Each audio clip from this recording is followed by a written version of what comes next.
A televised trial of former U.S. President Donald Trump would likely draw massive interest.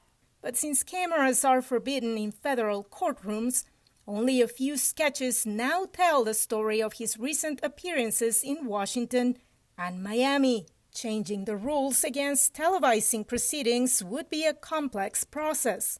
The president's actions. But several Democratic lawmakers and even Trump's lawyer, John Lauro, argue that cameras in court will improve transparency. In contrast, some, including the Wall Street Journal's editorial board, worry the presence of cameras could negatively impact trial proceedings. Former federal prosecutor Mark McDougal agrees. I think it's really a question of the effect it has on the participants in the trial, the judges, the judge, the lawyers, the witnesses, and so forth.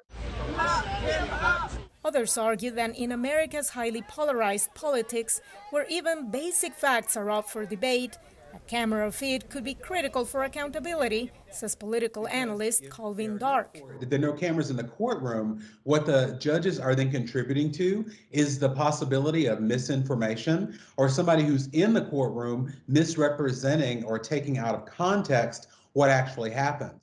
Trump will be a presidential candidate when he goes on trial. Political scientist Dean Lacey says it's hard to predict how the televised proceedings will affect his popularity. He could rally his supporters and get a lot of free airtime in the middle of a primary. It could also be a big negative. He could end up incriminating himself. He could end up losing a reputation among independents, maybe among some of his core supporters. Nearly all U.S. states allow cameras in their courtrooms. High-profile cases, such as the trial of O.J. Simpson on murder charges, or the murder conviction of Officer Derek Chauvin in the death of George Floyd, were broadcast live.